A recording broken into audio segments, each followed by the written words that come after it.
Hello नमस्कार दोस्तों, मैं ऋषभ आपके चैनल एजुकेशन फॉर ऑल में एक बार फिर से आपका स्वागत करता हूं। आज हम लोग जो एडिटोरिया का नया जीके जीएस का बुक लॉन्च हुआ है 7500 प्लस, जिसमें 150 आपका प्रैक्टिस सेट दिया है, उसका हम लोग जो है वो स्मरणीय तथ्य कर रहे हैं। इसका ये जो है वो आपका चौथा लेक्चर होगा। इससे पहले मैंने जो है वो 3 वीडियो करवा दिया है। अगर आपने नहीं देखा है तो इसका प्लेलिस्ट बना हुआ है, आप जो है जा करके देख सकते हैं।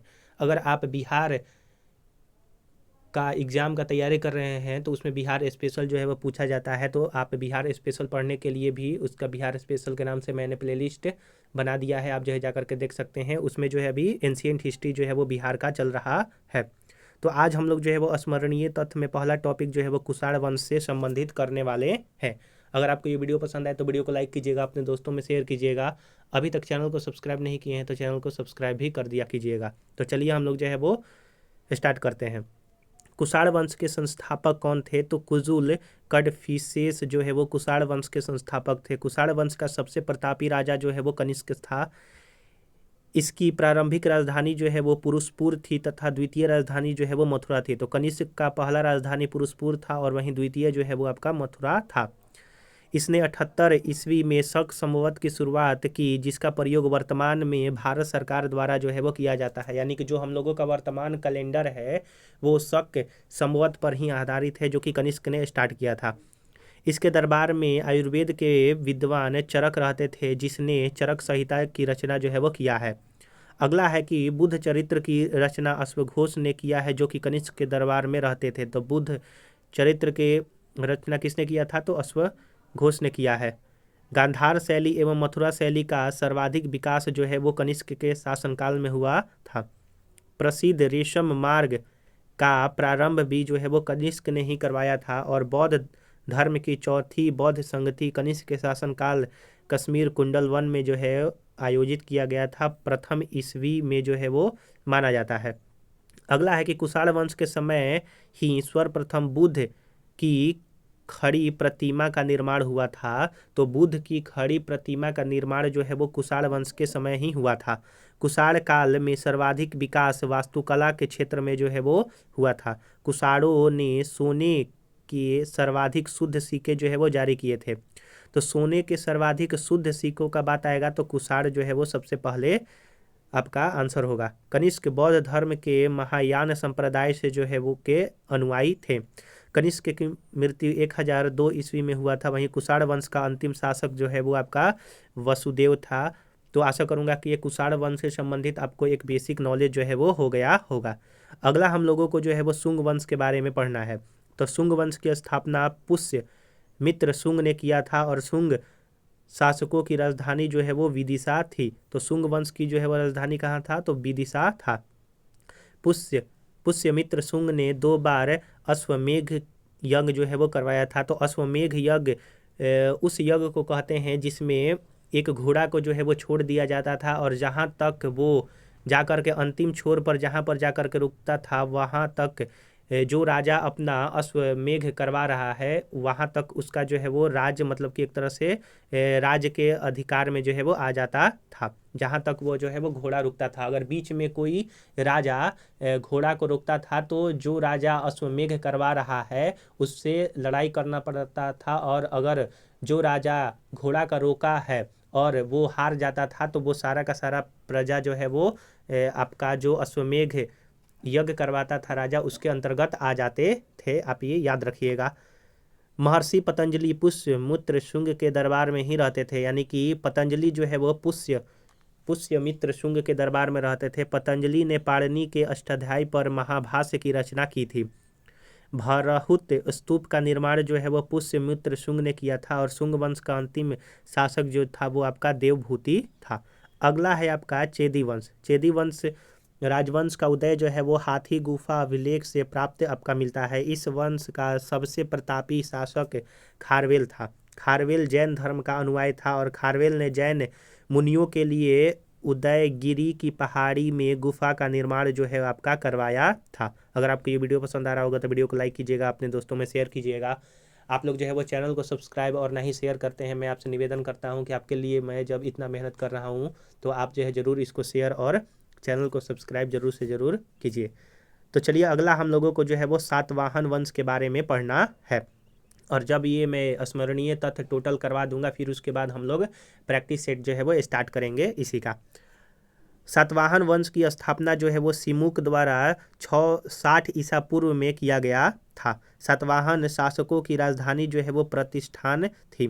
सातवाहन शासकों के समय के प्रसिद्ध साहित्यकार जो है वो हाल एवं गुणाढ्य थे।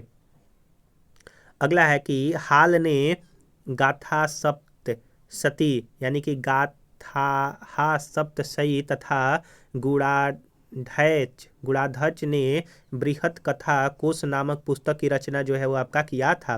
ब्राह्मणों को भूमि अनुदान देने की प्रथा की शुरुआत जो है सातवाहन शासकों ने ही सर्वप्रथम मतलब कि किया था, यानी कि ब्राह्मणों को एक तरह से भूमि जो है वो एक तरह से दान देना सातवाहनों ने स्टार्ट किया था। सातवाहनों की राजकीय भाषा जो है वो आपकी प्राकृत एवं लिपि जो है वो ब्राह्मी थी। तो सातवाहन की जो भाषा थी प्राकृत थी और लिपि जो है वो ब्राह्मी थी। अगला है कि सातवाहन शासकों की महत्वपूर्ण स्थापत्य कृति जो है वो कार्ले का चैत्य अमरावती कला का विकास आपका है। सातकर्णी एवं अन्य सभी सातवाहन शासक दक्षिणापंथ के स्वामी कहे जाते थे। यज्ञ श्री सातकर्णी के सिक्कों पर मछली, शंख और जहाज चित्र जो है वो आपका अंकित मिलता है। सातवाहन वंश का अंतिम शासक जो है वो विजया सातकर्णी था। अगला है आपका स्मरणीय तथ्य में कि हिंदू यूनान शासक के बारे में हम लोगों को पढ़ना है। हिंदू यूनानी शासकों में सबसे अधिक जो विख्यात था वो आपका मिनांडर था। तो मिनांडर एक हिंदू यूनान शासक था। मिनांडर ने नागसेन यानी कि नागार्जुन से बौद्ध धर्म की दीक्षा जो है वो आपका लिया था। मिनांडर के प्रश्न एवं नागसेन द्वारा दिए गए उत्तर मिलिंद पन्हो ग्रंथ से संग्रहित है, यानी कि मिलांडर के प्रश्न और नागसेन द्वारा दिए गए उत्तर का जो व्याख्या है वो आपका मिलिंद पन्हो ग्रंथ में मिलता है। भारत में सबसे पहले हिंद यूनानियों ने ही सोने के सिक्के जो है वो जारी किए थे। सोने के शुद्ध सिक्का कहेगा तो वो आपका हो जाएगा जो कनिष्क के शासनकाल में कुषाणों ने किया था। लेकिन अगर सबसे पहले किसने सोने के सिक्के जारी किए थे तो वो आपका हिंद यूनानी हो जाएगा। शकों का सबसे प्रतापी शासक जो है वो आपका रुद्र दामन प्रथम था। इसने सुदर्शन झील का जो है वो आपका जीर्णोद्धार जो है वो द्वार किया था, यानी कि रुद्र दामन ने जो है वो सुदर्शन झील एक तरह से उसका पुनः निर्माण करवाया था। रुद्र दामन प्रथम सबसे पहले संस्कृत भाषा में लंबा अभिलेख गिरनार अभिलेख जारी किया। तो गिरनार अभिलेख एक ऐसा अभिलेख है जो कि रुद्र दामन प्रथम ने संस्कृत भाषा में इसको लिखवाया था। भारत में शक राजा अपने को क्षत्रप जो है वो कहते थे। भारत में जो आपका शक राजा थे वो अपने आप को क्षत्रप कहा करते थे। अगला है आपका हम लोगों को इसमें गुप्त वंश के बारे में पढ़ना है। तो गुप्त वंश का संस्थापक श्री गुप्त था। गुप्त वंश का प्रथम महान सम्राट कौन था? तो चंद्रगुप्त प्रथम था। इसने महाधीराज की उपाधि धारण किया था और इसने गुप्त संवत की जो है वह शुरुआत किया था चंद्रगुप्त प्रथम। चंद्रगुप्त प्रथम का उत्तराधिकारी समुद्रगुप्त हुआ। समुद्रगुप्त को भारत का नेपोलियन तथा कविराज के नाम से जाना जाता है। इसने परम भागवत की उपाधि धारण किया था और इसके दरबार में प्रसिद्ध कवि हरिसेन जो है वो रहते थे। तो समुद्रगुप्त के राज कवि कौन थे? तो हरिसेन थे। गुप्त वंश के बारे में और देखते हैं। समुद्रगुप्त का उत्तराधिकारी जो है वो चंद्रगुप्त द्वितीय रहा। इसके शासनकाल में फाहियान जो है वो भारत आया था, जो कि एक चीनी यात्री था। इसके दरबार में कालिदास, धन्वंतरी, वहार, मिहिर जैसे विद्वान जो है वो रहते थे। चंद्रगुप्त द्वितीय के शासनकाल में इसको विक्रमादित्य की उपाधि जो है वो मिला था। चंद्रगुप्त द्वितीय का उत्तराधिकारी जो है कुमारगुप्त बना। सबसे अधिक अभिलेख यानी कि 18 अभिलेख कुमारगुप्त प्रथम के जो है वो आपके मिले हैं। इसने नालंदा विश्वविद्यालय की स्थापना किया था। तो कुमारगुप्त या फिर कुमारगुप्त प्रथम जो है वो नालंदा विश्वविद्यालय की स्थापना किया था, जो कि बिहार के राजगृह में जो है वो आपका स्थित है। प्रसिद्ध सुदर्शन झील का पुनरुत्थान जो है वो स्कंदगुप्त ने करवाया था। गुप्त काल में भू राजस्व का कुल उत्पाद का 1/4 भाग से 1/6 भाग आपका जो है वो भू राजस्व में मतलब कि एक तरह से जाता था, यानी कि 4 में से 1 हिस्सा जो है वो भू राजस्व देना रहता था, टैक्स। इस काल में उज्जैन सर्वाधिक महत्वपूर्ण व्यापारिक केंद्र था। तो यानी कि गुप्त काल में उज्जैन जो कि मध्य प्रदेश में स्थित है, वो गुप्त काल में सबसे ज़्यादा जो है वो व्यापारिक केंद्र था, महत्वपूर्ण। गुप्त सम्राट वैष्णव धर्म के जो है वो अनुयायी थे, वैष्णव धर्म को मानने वाले थे गुप्त सम्राट। विष्णु का वाहन गरुड़ गुप्त शासकों का राजकीय जो है वो चिन्ह था। तो गरुड़ जो है वो गुप्त शासक का राजकीय चिन्ह था। गुप्त राजाओं की शासकीय भाषा जो है वो आपका क्या थी, तो वो आपका संस्कृत था। गुप्त काल में चांदी के सिक्कों को रुपयका कहा जाता था। मंदिर बनने की कला का जन्म जो है वो गुप्त काल से ही हुआ। गुप्त काल को भारतीय इतिहास का स्वर्ण युग यानी कि गोल्डन एरा के नाम से जाना जाता है।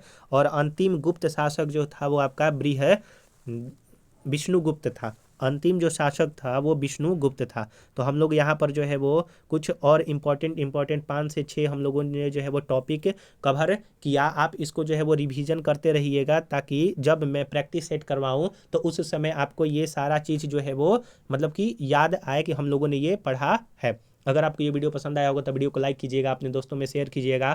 आप लोग चैनल को सब्सक्राइब नहीं करते हैं तो मैं आपसे निवेदन करता हूं कि चैनल को सब्सक्राइब और शेयर जरूर से ज़रूर किया कीजिए। अगर आपने पीछे वाला 3 वीडियो नहीं देखा है तो इसका प्लेलिस्ट बना हुआ है, आप प्लेलिस्ट में जा करके देख सकते हैं। तो चलिए हम लोग जो है अगले वीडियो मिलेंगे, तब तक के लिए नमस्कार।